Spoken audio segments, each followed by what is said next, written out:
Welcome back to another video. It's Felicia here, and today I really wanted to talk about the story of when I took a one-way flight to Europe and traveled through Europe and Southeast Asia solo at 18, which was like 10 years ago now, for a gap year. I just want to talk about that story and unpack that story for just a little bit of context before I get into it. Also, let's say hi to our Miss Kitty. I don't know if I got her shot very well, but she's hanging out with us. And it is, again, a very humid day, so. Uh, okay. Anyway, for a little bit of context, I am trying to become a YouTuber. And I was thinking about this a little bit after my 30-day challenge and all that stuff. That really pushed me to those 1,000 subscribers. I'm still working on the watch hours and all that. I was like, okay, what do I want from this? And one thing I realized that I really miss in my life, if you've caught me in the last 2 years, you might not think that I am a big traveler because I haven't frankly been able to. And that is such a important part of my life. I thought there was a bug. That's such an important part of my life. And I really want to be able to do it again. And by becoming a YouTuber like that, I think will open up the opportunity for that a little bit more, which feels really exciting. So why not open up a little series where I talk about my travels? Because there's some stories, guys. So yeah, today I just kind of wanted to start at the beginning. I'll probably make this a little through series in the next few months, just specifically the gap year travels, because they were so crazy and I really do feel like they changed me in a good way. But I'll kind of start at the very beginning. I think it was senior year of high school that I realized I wanted to travel and I wanted to see the world. I'm from Kentucky. There's not a lot of people who travel around here, or like I didn't have a lot of those stories. I found my first travel YouTuber through YouTube, who at the time I believe she was going through Australia, and she just had a lot of crazy stories and vlogs and stuff like that. And I just got obsessed, and I was already working and stuff, so I just started saving everything that I could and working crazy hours, double jobs, any side job. I didn't at this point in time think I would actually be solo traveling or anything like that, but I just knew I wanted to travel some. Sorry, it's foggy. I was working at Panera at the time, and over winter break, this basically angel started picking up a few shifts on our winter break. And she just seemed really cool. And I learned that she had been going to a school in Madrid for 2 years, and it was like a sister school to her main school in Boston. And like that's how she basically spent the first 2 years of college in Europe and was able to travel a lot throughout Europe. So I was like, okay, that seems like the most kind of reasonable thing to do. I'm interested in this school. I'm interested in this program. I love that it's like more of a sister school and not just study abroad, because that's only a few weeks. Like I really wanted to be there for a while and all that stuff. So I got in contact with her and expressed my interest, and she was like, yeah, like check out this school, all this stuff. Okay. And I got accepted into the school. And at this point in time, I hadn't even taken my first flight yet. And the YouTuber that I was talking about, she had all her travel vlogs, but she also had educational, like literally, if you get your boarding pass, this is how you would find your gate. And when you find your gate, like this is how you would check in your luggage. Like the most basic travel information.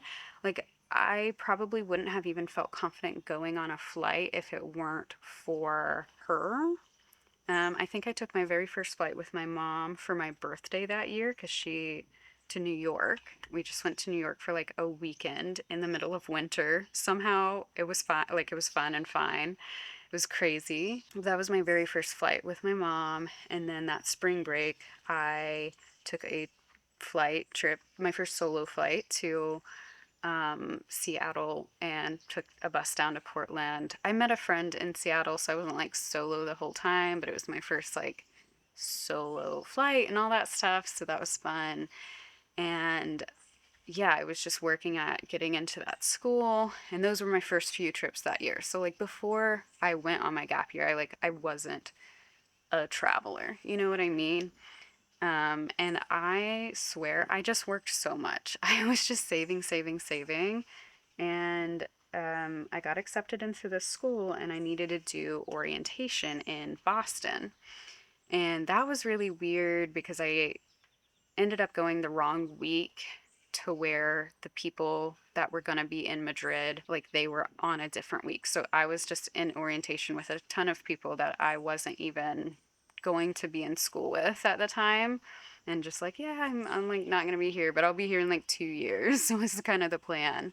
I'll be in Madrid or whatever. I was going through that. I really liked Boston. It was fun. But then the closer and like I got my flight, I got my visa, my student visa. I got and my flight to Spain to Madrid. And the closer and closer we got to September, the more and more like one, I think finances were a big question mark with this school. Like it was really expensive, and I also didn't really know what I wanted to do in terms of major. I just wanted to travel. And that was coming through. I realized like, oh, I just want to travel. Like that's more important to me than going to the school. I think I just needed the school as a landing point. But by this point, I had watched so much of this girl's like solo backpacking that I just felt confident that I could solo backpack. And I was like looking up all these hostels and like what that would be like in Europe. And I was like, okay, I think I'm actually not going to go to this school because it's really expensive. And like I've been working this whole time for all this money to do this. And it's just like this money would go so much further if I just traveled and like tried to do some jobs while I traveled. Energy. Yeah, I backed out of that school and then still had my one way flight. And obviously, I wasn't like using my student visa. So I'm pretty sure, I don't know the rules now, but I think I could be there for like 3 months and then go to the UK. I don't know. Like, I can't quite remember the time frames, but I get to Madrid. I actually did meet a lot of the people that were going to that school because we already had a plan to like outing or night bar hopping or something. I remember meeting a few of these people and then being like, yeah, I'm not, I'm not going to this school actually, but it was great to meet you. It's cool. Like I was almost here, but I'm going to travel actually. My very first, so I was only in Madrid for a few days, and I ended up on some of those like, I think it was like Workaway or I don't, I think it was called Workaway, a site that you can work for like accommodation or board or whatever. Basically, when you're traveling, it's like you have transport, um, food, and accommodation. And if you can get one or two of those things covered, like expense wise, you can elongate your trip a little bit more. So that's kind of what I was trying to do. I didn't really have a plan at this point, but I was just like, I'm just going to go to the next thing and the next thing and figure it out. And I ended up getting a workaway for accommodation at a hostel in Carcavelos, Portugal, which is like 20 minutes outside of Lisbon. So I took a flight to Lisbon and I think maybe spent a night or two in the city before I started working. So that was fun. I really enjoyed that. And then I went to Carcavelos. I remember that day. I feel like I even have some footage because I remember like wanting to travel vlog. Um, but I didn't have a camera. I didn't have like, it was, don't even know, the iPhone 3 or something. Like it wasn't like good cameras on phones or anything yet. Um, and I think I had some videos where I was just like, I'm lost in Portugal. I don't know what to do. I remember walking and walking, like I didn't have any service. I didn't sign up for any phone service. I don't know what, like, I was thinking. I was like, I'll just do Wi-Fi at cafes and the hostels I'm at and stuff. But it's like, yeah, how do you get to the hostel though? And I remember finally finding a English teaching school, and walking in there. And luckily, there was someone at reception that spoke English because I also didn't know this language at all. So it was easier to talk to people in Madrid and in the city, but then I didn't realize it would be that hard to communicate with people outside of this. Like I should have known, but I was, again, I had no plan. I was just like, I'm gonna work here, whatever. Um, and I just started learning phrases and stuff to communicate while I was there. But this was like day one, so I was just really not prepared. And I also had like a 30-gallon backpack is what I was traveling with. I didn't have any um, like big luggage, which is really nice to travel, like not having a huge suitcase or whatever. But anyway, I remember finding this school and being like, hey, can you help me find this hostel? And I was so upset because I had literally passed this hostel like 3 or 4 times in my search. And I finally, and she was like, oh yeah, it's just down this road and I like up here. I was like, oh, I've been there. Like I missed the sign. Like it was a very kind of hidden sign. Probably would have told me if I had, the GPS working, but it was fine. I found it finally, and that was my very first kind of leg of Europe. I ended up there, I don't know, maybe 3 or 4 weeks. It was a really, really cool place. Basically, I was supposed to be working 3 days on and then 3 days off. And there was one other guy working there. And, I was just like changing sheets when people left, cleaning out the community fridge, like, um, it had like one bunk bedroom where we stayed, and like a few other people who checked in would stay in the bunk beds if they were like solo. And then it had mostly um like private rooms, and those were the ones I was like cleaning and changing stuff like that. And so I could just stay there for free while I was working there. And then I ended up becoming really good friends with the guy who was working, um, and we wanted to hang out together and do stuff together. So instead of the 3 days on, 3 days off, we ended up like tag teaming all the chores in the morning together, and then hanging out and going places in the afternoon. Like we went to Cascais and Centra and like all these different places. Like we went to Lisbon. We would just go on adventures, or we just go to the beach there. Like that little town was really nice because it really wasn't that touristy. And one of the beach surf shops there was like, hey, you two work at this hostel. Like, I don't know, we were just conversative, and they discovered that, and they were like, if you refer some people to our surf lesson, like we'll give you two like a surf lesson free. And so we did that. We put it on the bulletin board, and this group of people we ended up becoming friends with and hanging out with some, they all like went surfing while they were there. So after they left, we like cashed in on our free surf. I think that was the first and last time I've surfed, and I remember it being really fun and cool. So like I would love to surf again. But yeah, and I'll put some pictures up if I find them. I'll try to sift through. I don't know where they would be, but yeah, so I surfed, and I'm trying to think, like basically this was my first 3 weeks. And having that friend that worked with me was really great because he was like, oh, this is your first time in Europe, like let me show you everything different, or that it's kind of like a must have, must see, must experience energy. So that was kind of cool to have like a friend that was able to help me through that experience, and like the shock of like hearing different language in the background and learning it, trying to communicate with people. Like it was just, it was a really good landing point and experience. I would 100% go back to Portugal again.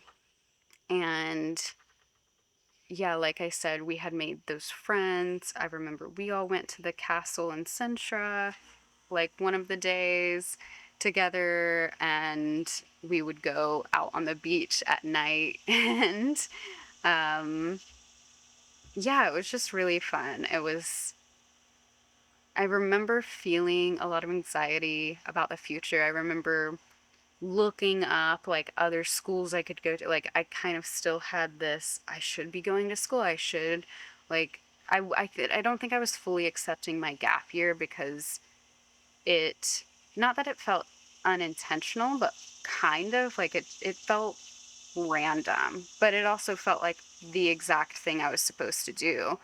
Like I had followed all the people that were in school on Instagram, and like while I was in Lisbon living it up on what felt like vacation, even though I was working and stuff, um, they were starting school and having all these like school posts and energy. And I was like, yeah, I'm glad I didn't, because one, I don't know what I want to major in. I don't know what I want to do. Why would I spend that money? Um, so I think that those 3 weeks there was kind of a landing point of me accepting this gap year, trying to accept like I don't need to specifically know what the future holds or where I'm going next. I just need to know like the next few weeks. like it almost felt like everything zoomed in on itself. Like it, I feel like when you're in this more monotony, or you're in school, they're like, what's the next 4 years look like for you? What's the career you want to do? What's like, they're asking these really big life set up questions. And I feel like that was the first time that I realized like I didn't need to be thinking so far ahead. I could just be like, what place do I want to go next? Where do I want to work? Where, like it was just, it felt more chill. And everyone in Europe, it seems like, takes a gap year to travel. So it didn't feel like I was explaining uphill. Like, I feel like when I was at home and working a lot, like everyone knew I had tons of jobs all the time and was always looking for work or whatever, because I was saving to travel. But it was very met with like, well, why are you doing, like, what are you doing? Like, that kind of sounds cool, but what about this problem and this problem and this problem? And for most of the time, I could say I was going to school, which felt really like no one really asked questions. But once, you know, I was like, oh, I'm actually not going to school, I'm just traveling, that's when all the red flags sort of rose. And I just felt like I had to explain myself a ton, which is fine, but it was just like, it almost got to this point where it was like, I know no one's really going to get it, so I'm not even going to try to explain it. I'm just going to go do it. Was the energy that I felt like I started. And then in Europe, just was very like, oh, cool. Where are you going on your gap year? But like, there was no, because of the, yeah, like, they're like, yeah, everyone does that. So that was a kind of cool, like, shift of saying you're taking a gap year and not being met with, you're never going to go to college then, you're never going to, like, there's just so much. It's crazy, especially living in such a small town, how much people feel like they're allowed to influence your life. But that's okay. I still did what I wanted to do, and yeah. So I'll leave this here. This is like part one. I'm not going to do like a series, like the next video will be about this too. Maybe if I'm feeling like just sharing the story over the next week. But whenever the next leg of the story comes online for me to share or anything, I'll just weave it in the next few weeks of like my gap year, because basically, yeah, I traveled through Europe and Southeast Asia that fall, and then I went back to Europe um, again, trying to go to school again. Like, I just kept thinking, like, oh, going to school would be the answer. And it just kept not being the answer because I just really wanted to travel. Um, but I went back again in the spring with the notions of doing that. And um, that's a whole story too. But yeah, so I'll just sort of like break this down in parts and sort of start sharing um, my my story because I just love it. I feel like it's the coolest thing that I've done in my life, which I'm really hoping like change, like I'd love to get to a point, and sorry if there's like all this cat hair. Miss Kitty is shedding like crazy and it's like sticking to me so much. Um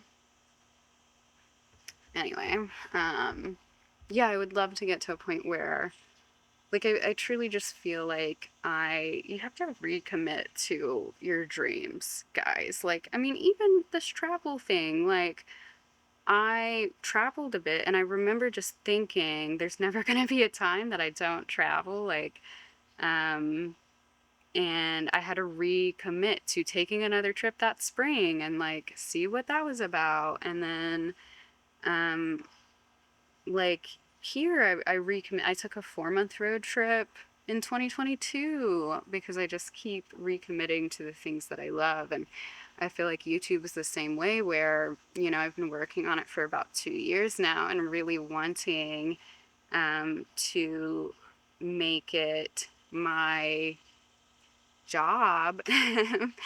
And it's really easy, I think, to get discouraged when it's just been a really long time, but to know that no matter what happens, I keep choosing and recommitting to this dream, I think helps me know that it is a true dream, and it's okay to keep recommitting. It's okay to keep remembering what you really, really want to do in this life. And it's okay to take breaks and then come back and again recommit. So I feel like that's sort of what I'm finding with my content. And yeah, I just want to really create a space where I feel free to talk about a ton of different things that interest me, because it's not all about just like, mindset and bettering yourself and all the stuff that holds such a role. Perspective is so important because you are the creator of your life, but um, you know, what are you doing all that for? I think is kind of the next phase. Is it travel? Is it like becoming this, doing that, whatever it is that you're dreaming and you're thinking about all the time, and what makes you feel alive. So, um, context as to why I just like wanted to start this series and start talking about my travels um, here. So, yeah, I hope you all have a great rest of your day. And if you haven't subscribed yet, subscribe and follow along and help one of my dreams come true. And then, yeah, I will see you guys in the next video. Okay, love you. Bye.